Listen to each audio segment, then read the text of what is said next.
My parents told my brother to take my house because I don't have a family. I'm a single man in my early 30s. I've got a brother who's 29, and he's already got 4 kids now. He had his first at 22, and the second followed a year later, then the third 2 years after that, and the fourth is the most recently born a couple months ago. His wife and I do not get along, as she always likes to try and get a rise out of me by acting superior, then turns into an extreme self-victimizing drama queen if I retaliated against her in any way. She can cry in an instant and can put on an extremely convincing show to get sympathy from just about anyone. My parents and brother absolutely adore her, even though they know exactly how she really is and just don't care. She's very good looking, I'll give her that, but she's so awful that I could never be attracted to her. She also refuses to get any sort of job, even though she has a college degree, and my mother willingly helps with the kids all day. So their finances are entirely dependent on my brother. This also means they can't afford to live anywhere but my parents' house. And privacy is a bit of an issue with all of them under one roof in a 3-bedroom house that was built in the 60s. Growing up, my younger brother was also the obvious favorite. We're 3 years apart in age, but he developed a superiority complex because I was badly punished if I retaliated against his antics in any way back then. It was obvious my parents cared for him a lot more because he got the lion's share of everything unless people called them out on it, which did happen a fair bit by other members of family, which is why my parents packed us all up and moved us about 150 miles away from them, so they generally would see us on holidays since it was a 3-hour drive. My brother got physically abusive towards me on a number of occasions,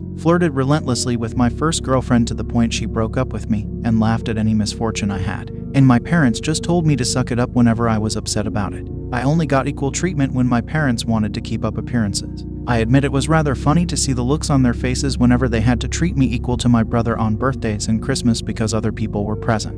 We had relatives that were very nosy and loved gossiping drama, so my parents did their best to hide what was really going on, and threatened to take all my stuff away if I didn't keep my mouth shut. If anything, it just made my parents celebrate more when I turned 18 and moved out because it meant they no longer had to provide for me. I wasn't even done with high school yet when I moved out, but couch surfing was far better than living with them. I was low contact ever since leaving home. They didn't even show up for my high school graduation, but I really didn't care. From that point on, I would usually only see my parents and brother on holidays like the rest of the family. The start 2020 pandemic was not kind to me. I lost my job and couldn't renew the lease on the condo because my roommate also lost his job and neither of us could afford the place on unemployment money. It was a rented 2-bedroom condo that I really loved. As the lease was ending, my roommate left early to move back in with relatives, and I had to sell nearly all of my stuff because I was soon going to be homeless if I didn't downsize to an extreme. I really shouldn't have rented a place that was so expensive, but I liked living the high life, until that life wasn't kind to me, and I realized I should have been living somewhere far cheaper so I could have saved more money to fall back on. But I had a plan. I own a truck simply for the fact that I've always loved trucks, so I found a $1,000 camper in good shape and put it on my truck just so I could live out of it for a while. It was supposed to be temporary, but I ended up living out of it far longer than I ever thought.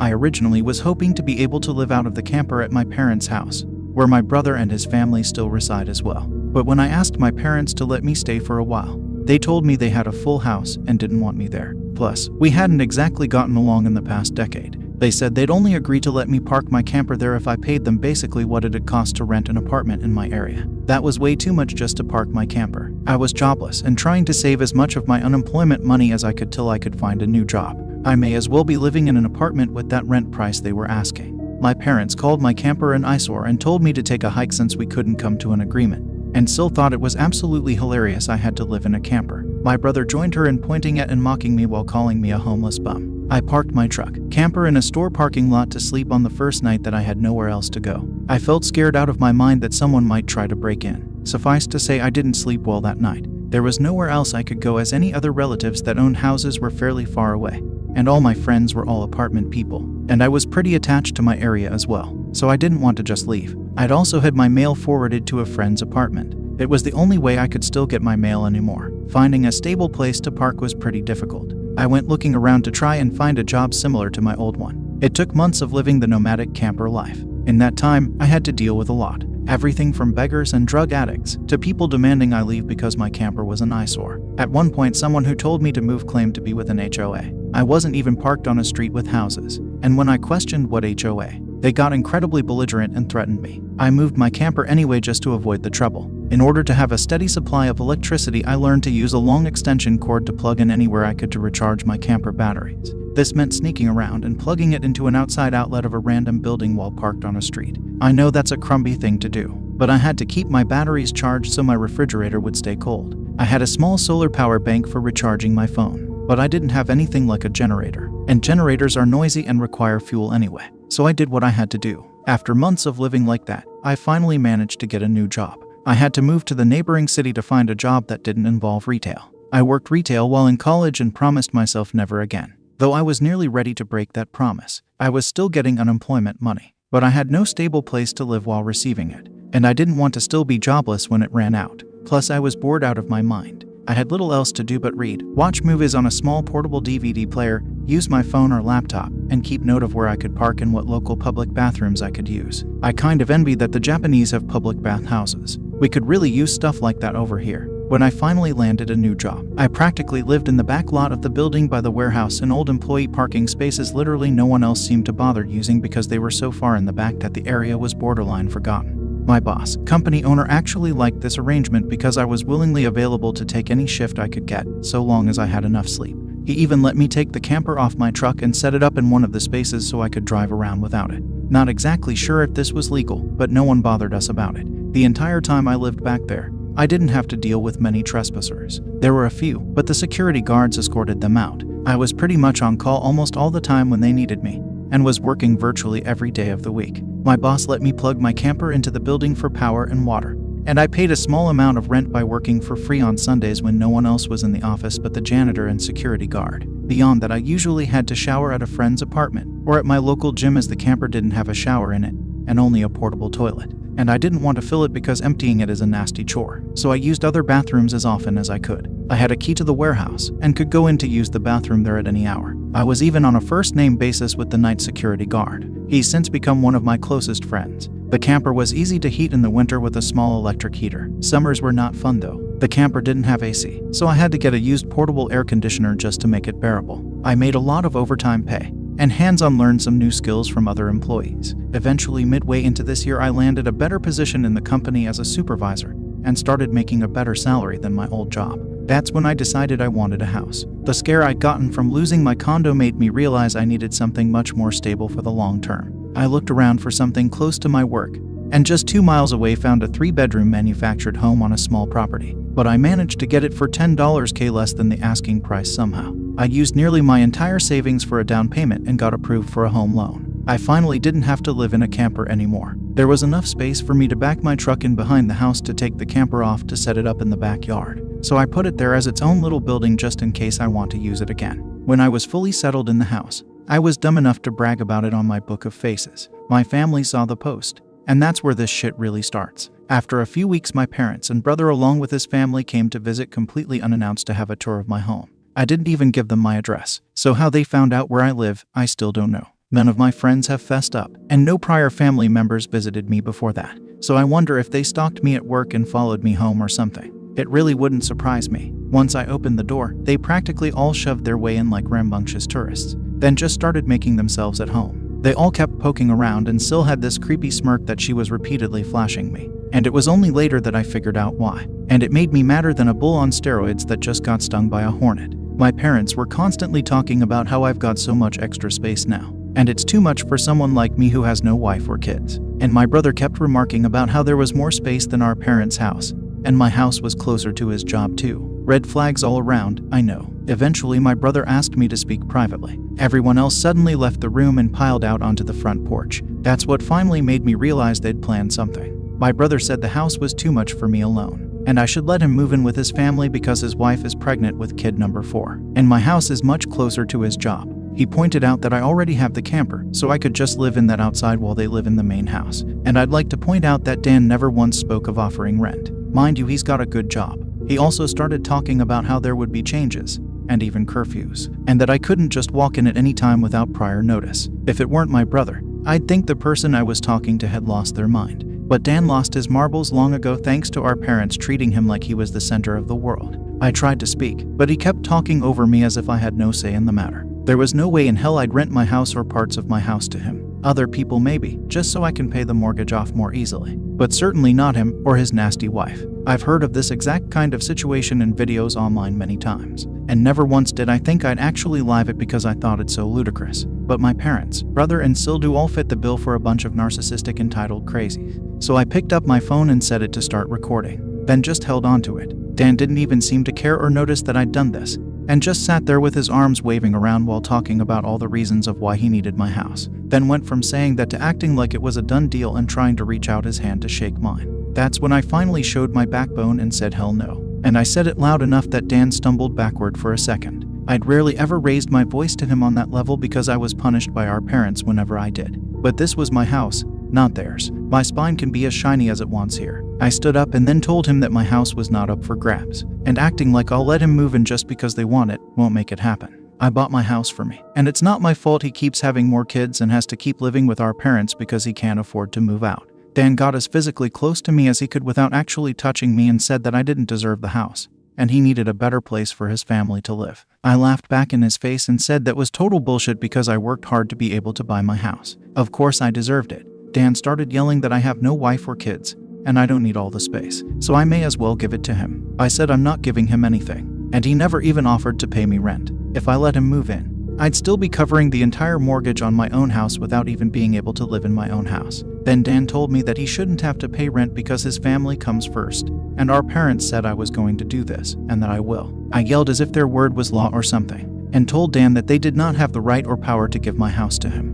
Then right one cue my parents and Sil barged back in through the front door and surrounded me to try and force me to agree. There was a lot of fighting. But to sum it up, from this point on I heard the line "just do it" for Dan way more times than I can remember. In the fight I told them all they don't have a say in my life or my house, and to get out before I called the cops. Sil screamed the loudest at me about how she was pregnant again, and I can't do this to her. I said I did nothing to her. She just assumed she could take and take from me like I would just allow it. I had no obligation to her or her family. Then I called her a stuck-up bitch who never had any respect for me. So I don't care what she thinks or how many kids she has. I have no sympathy for her. She won't be living in my house. Well, that made her angry enough to attack me. She got in one good hit on my face and tried to do more. But my brother held her back, kicking and screaming. She kept demanding he let her go so she could scratch my eyes out. The phone I was holding recorded pretty much everything. So I held it up and said I was going to call police if they didn't leave right away. My parents told Dan they were leaving. Then my mother said that I had a week to come to my senses. I told her I won't be, and to not come back. Then I told Sil that my phone recorded everything, and if she tries anything, I'll press charges for assault. She screamed at me and then stormed out loudly, crying with her face in her hands. My mother was the last one out the door and said that I better do this for Dan and Sil. I responded by telling her I won't be. Part 2 of the story. After I kicked my parents, brother and Sil out for trying to force me to hand over my new house to my brother, I immediately went to my social media and told the story to the whole family. It spread pretty fast, but you won't find it now because it all got deleted some time ago and I put my own profile on private. I posted about it because I knew that the first thing my family would do when they got home is try to twist the event to make me the villain. And I was exactly right. But I had about an hour to get started before them, and I had video evidence to back up my story about what they'd done. Being preemptive worked because I got a fair number of family members on my side right away. My parents, brother and Sil must have been all set to write their own post, but it was too late, so they didn't even bother trying to lie much. My parents, Dan and Sil, had a few flying monkeys supporting them, but not much else. Plenty of others knew how entitled they already were. So what happened was something they all quickly understood and accepted. There was one person in particular that called me. I don't know who they were, but they ranted at me that I was a horrible brother, and I needed to make way for a real family man. I just ended the call and blocked the number. This didn't repeat. The week went by, and my parents showed up with Dan at my front porch just like they said they would in their prior ultimatum. They rang my doorbell like crazy and also pounded on the door until I finally answered. I opened it just a crack, and they tried to shove their way in again. But I'd installed a couple of latch chains that prevented it, and even braced my body against the door for good measure. My father and brother demanded I let them in, but I said I was recording everything on camera, and would call the police if they tried to force their way in again. My mother calmed them down, and then in her most sickly sweet tone asked me if I was ready to let my brother move in. I told her and the rest of them to fuck off and never come back. My mother put on the crocodile tears and asked me why I can't just do this for Dan because he's my beloved brother. I laughed and then bluntly said I do not love him as a brother because he treated me like shit for years, and they only encouraged him to do so. They are terrible parents, and he is a terrible brother. Then told them to leave or I'd be calling police ASAP. They all left surprisingly easily. Apart from my mother's loud crying and the others giving me dirty looks, one could say making them leave was suspiciously easy. I thought the whole mess was over, but I guess I should have taken them more seriously, because they had other stupid plans. I came home later that week on Friday evening to find a moving truck in my brother's minivan parked in my driveway. It was Dan and his family there moving stuff in. He just waved to me with a shit-eating grin when I saw him. I was furious and told him and the rest of his family to stop, but Sil smugly said to me that like it or not, they were moving in. And then in the most fake way, while tilting her head and puckering her lips, she said that it was okay, because my mommy allowed it, and I should always listen to what my mommy tells me. I seethed with rage just hearing those words and looking at her smug bitchy face, so locked myself in my truck to call the cops right away. When they realized what I was doing, Sil started pounding on my window and yelling at me to stop, and that I can't do this to her because she and Dan need the house. And she cried, "Why can't you just do this for Dan?" I responded with, "Fuck Dan. It's my damn house, not his." Then she threatened to key the side of my truck unless I stopped calling the police, all of which the 911 operator heard thanks to the window being slightly open. I told Sil if she damaged my truck, I'd sue her, and she was smart enough to retreat. When the police arrived, Dan and Sil along with their kids had locked themselves in my house. I told cops what had happened, as well as showing them my new driver's license that had my current address on it. Then when we went to my front door, I saw that they'd changed the lock, and the old lock was laying on the porch with the center of it drilled out, and the drill they used was laying right next to it, with a complete Harbor Freight drill bit set. I pointed out the broken lock and drill, then gave the police a rundown on all the events that happened prior. Well, I guess Dan called our parents over at some point after I arrived home, because they showed up while I was talking to the cops. My parents immediately lied and started saying that I'd agreed to rent my house to my brother and his family. I said that was an easily provable lie one way or another. So Dan and Sil finally came out of my house with some papers in hand. They both looked super smug, like they'd somehow outsmarted me. They'd actually drawn up and printed out a fake rental agreement, but my signature was not on it. There was one, but it looked nothing like my handwriting.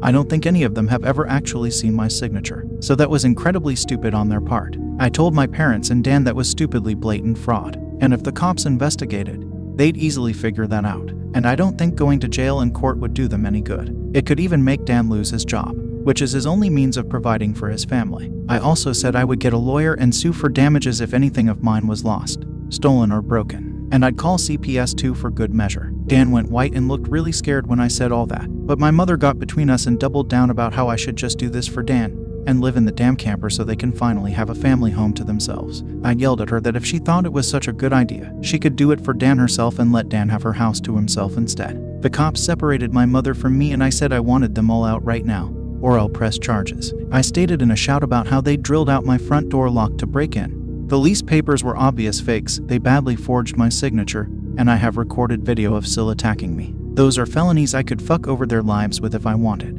And if they didn't leave, that's exactly what I'd do. The only reason I hadn't already was for the sake of Dan's kids, so they have one chance to get the fuck out. The moment my parents heard that, I think it finally clicked that they could not force me to do it for Dan. My mother surrendered and said she'd put an end to this. Then she went over to Sil and spoke with her quietly for a minute while my father spoke to Dan. Sil instantly started loudly crying and ripping up the fake rental papers into tiny bits and tossing them like confetti, only to have an officer tell them to pick up the bits of paper or he'd cite them for littering. Both of the cops at this point had the "I don't get paid enough for this" looks on their faces. Dan had to start telling his kids to load their stuff back into the moving truck. The kids were all crying, and the eldest was sobbing that he won't get his own room now. Sil and Dan gathered their kids up to try and make one last pathetic attempt to guilt me with the sad family routine. I swear, I think they'd practiced it beforehand. All of the kids had the same pleading look with quivering mouths. Sil kept rubbing her pregnant belly and tilting her head to look like a sad puppy, and my brother just made the saddest face he possibly could and said, "Please don't do this. We need to be able to live here." But I didn't falter and told them to keep packing. All the kids and Sil turned the crying up to 11. And Dan yelled at me, "Are you satisfied with yourself? You've denied us a home because you're too selfish to share and help out family." I ended up laughing like a maniac and retorting that what he was trying to do was taking, not sharing. And no amount of crying will make me let his family move in because he's no brother of mine anymore. He's just an entitled prick who thinks he can take whatever he wants from me like when we were kids. Dan started F-bombing me until the cops told him to cool it or he'd be in cuffs regardless if I wanted to press charges. He sucked in his lips and looked a mix of afraid and supremely pissed off. I asked the cops if they could stick around until my parents, brother and Sil had all left, and they said they had no intention of going anywhere until this had been resolved. In fact, in the next few minutes 2 cops became 4 as more drove in for whatever reason. That gave my parents some extra incentive to get moving. I made Dan give me the keys to the new lock he'd put on my front door. He was really reluctant to hand them over. Then instead of handing them to me, he actually threw them down the street and into a storm drain while saying to go get them myself. But one of the cops scolded him for that and made him go get them. He had to pull the grate off just to get at them, and he got pretty dirty in the process. When he got the keys back, he just grumbled, then slammed them down into my hand. I then told them all to leave and never come back. My mother said I'd be disowned for this, as if that were some kind of threat to me, and I voiced that to them. Then in an overly sarcastically I said something along the lines of, "Oh no, that means I won't get to come to any holidays with you guys where I always get treated like shit by you all anyway. Because Dan has always been your obvious favorite. You treated all me so badly when I was growing up that if Dan ever needs an organ donor, I wouldn't give him anything. So do like you always told me to do when I was mistreated by all of you, and suck it up." My parents were floored after I said all of that, and the quartet of cops were looking pretty judgmental at them as well. I tell you, if you want to put nasty parents like mine on the spot, confront them in front of cops, because they'll likely not try anything really stupid then. My mother just started crying and walking away. My father just stood there looking like he wanted to hit me, and Dan just held his kids in defeat. Oh, and Sil was off having a tantrum in my front lawn. Soon enough, they all formed a line handing out boxes and got their stuff out of my house. Nothing had been unpacked yet, so it all was taken out pretty quickly. But while doing it, my mother kept saying it wasn't too late, and I could still do it for Dan several times, each time trying to bargain more and more to try to make me change my mind. She said that Dan could pay me rent if I let them stay. And when that didn't work, she said I could move back in with them to let Dan rent my house so I wouldn't have to share the building. I told her to shut up and keep packing boxes because I don't want Dan or his family around. I don't want his money, and I certainly don't want to live with him or my parents ever again after the way they treated me when I was a kid. Making a deal with my parents would be like making a deal with the devil to me. Sil ended up having another tantrum after hearing that and threw a box down, then sat on the ground to have a pity party because she didn't want to go back to sharing a house with my parents. And she just sat looking angry, sad there until everyone else was finished. She didn't even want to get up when it was time to leave. They finally got everything out of the house and into the truck. So before they left, I laid into my parents one last time about all of the shit they put me through growing up. And with 4 cops being right there, they couldn't do much other than stand there and take it for once. I called them out on so many things that happened, and even pointed out how they couldn't just do something nice for me, like letting me stay over with my camper when I was homeless and trying to get back on my feet. How they let Dan and Sil ridicule me and call me a bum. Well, who's the bum now? They wanted to kick me out of my own house so Dan could stay in it free of charge. Yet when I needed a place to go, they wanted to gouge me for more than I could afford just to park my camper when they knew I was out of the job. There were more extremely judgmental stares from the cops when I said all of that. So I put my parents on the spot one more time and asked them what I ever did other than being born to deserve being treated so badly. Because when I finally have a bit of success in life, they want to snatch it away from me for their favorite child since they'd rather I give everything to Dan and have nothing for myself. I bought my house using the money that I earned. I owed them nothing, and I won't be asking anything from them ever again. Because clearly I will never be anything more than a doormat or a cash cow in their eyes. I got no answers from them. They just stood there looking like fish out of water. So I continued ranting and asked them what in God's name made them think they were such good parents after all of that. My father was beet red, but more from embarrassment than anger this time. And my mother was crying that she was a horrible person. I bluntly agreed that she is a horrible person. They all are, and I bet they'll go to hell for it too.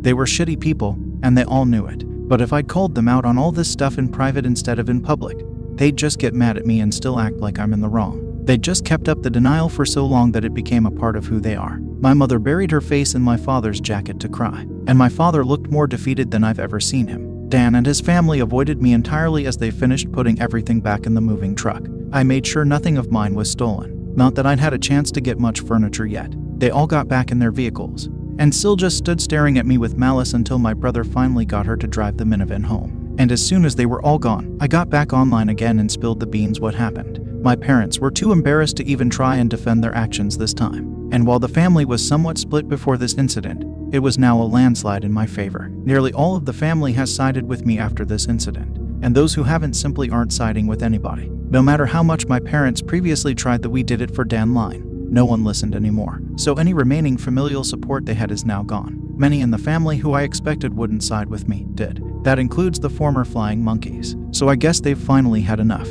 Around that time I offered to host half the family at next Christmas Eve in my new house. My parents were not invited. I wasn't blocked on my brother and Sil's profiles surprisingly. And I saw Sil had her 4th baby in early November. They are still living with my parents. I'm pretty sure they knew I was watching, because Sil kept making passive-aggressive posts every couple of weeks or so about not having enough space while living with my parents, probably to see if she can still guilt me. And I'm sure it's driving my mother and father up the wall because they aren't getting any peace and quiet in their old age with 3 rowdy, obnoxious kids, a mentally unstable Sil, my golden child brother, and a newborn baby in the house all at once. Perhaps they could move into a camper in their own backyard and let Dan take over their house completely. They might get some peace then. Yeah, they could do that for Dan. Part 3 of the story. For those who kept saying that I should have just gotten my brother and Sil arrested, that the only reason I didn't was because they are parents. Their kids need them. And if Dan was arrested, he'd likely lose his job. And without that, his family has no money. And Sil has an only months-old baby right now. Neither of them need to end up in jail. But you don't need jail for revenge. Police can help, yes, but I got payback without filing a police report. Would I be this merciful again? More than likely not.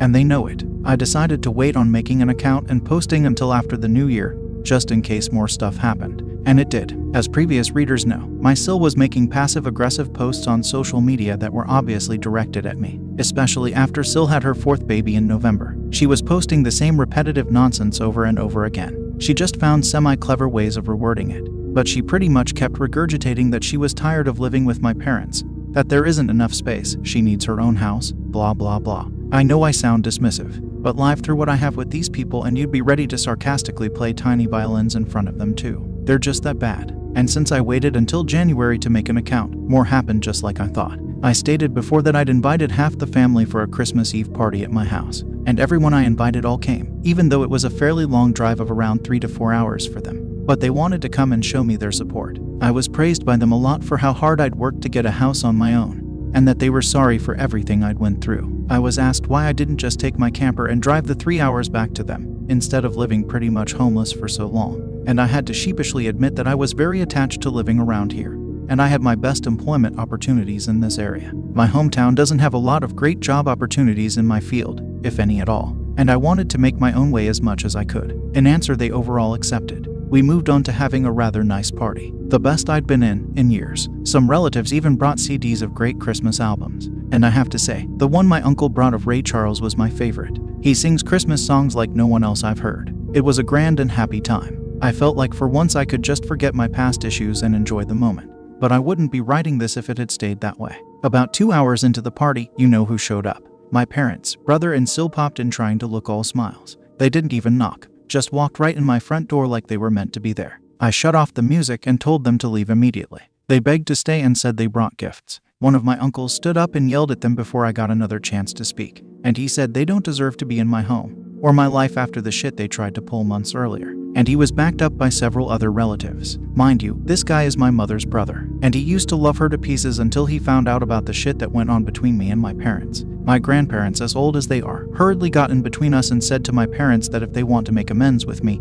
it's far too soon. And they've never been more disappointed in them than they were this past year. They'd hidden their favoritism for my brother from prying eyes for a long time. But no one was fooled anymore, and they needed to make a serious effort to try and actually treat me like a son if they ever wanted to be in my life again. Then they turned to Dan and Sil, and said they've seen the repetitive nonsense Sil keeps posting about. They're tired of it, and to just let it go already. My house will not become their new home. Sil went back to her old standard of crying, and had a pity party about how she should be the one living here, and not me. She plopped down in a chair to have a tantrum and say it wasn't fair I got this house to myself when I have no family of my own, and she has 4 kids that need more space, and she just wanted a better place to live in and feel like a real mom. It was petty of me, but I loudly pointed out that she sucks as a mother because she lets my mother do most of the parenting while she sits on her butt all day drinking, playing on her phone, or going out and spending all of Dan's money. And she has the nerve to complain about it. I even joked that I'm surprised her baby doesn't get drunk from her breast milk since she drinks so much booze, which I admit went a bit too far as I got some stares,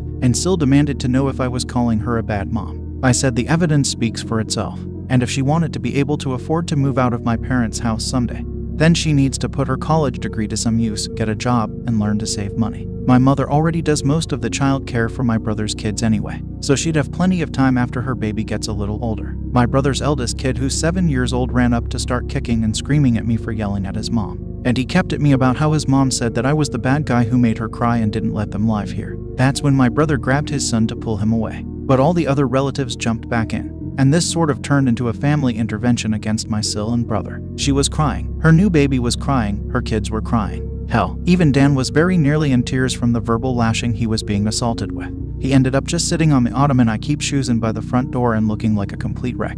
He couldn't look anyone in the eye. He couldn't even say 2 words to me. Not with a whole house filled with angry people ready to judge him if he tried to let out his inner golden child again. If they weren't there to get in his way. I'd bet this would have ended up a repeat of when he tried to order me around to try and take my house months earlier. By this point, though, he'd been so thoroughly humiliated that his and my parents' reputation in the family was completely destroyed because the masks were all now off now. Soon after, my parents, brother and Sil all left in defeat. The party resumed and we all avoided speaking of what just happened for the rest of the evening. Since most of the adults had been drinking, everyone stayed the night in my house. I even let some of them sleep in the camper so there'd be enough space. I admit, it also makes a good guest house. My relatives all wanted a tour of it earlier as well, and they said they couldn't believe I'd been living in it for around 2 years. I got a lot of questions about it, like what summer and winter was like, and so on. I was up earlier than everyone else Christmas morning, and had a fresh pot of coffee and some ibuprofen for those spiked eggnog hangovers a few of them had. I was complimented on being a way nicer host than my parents ever were,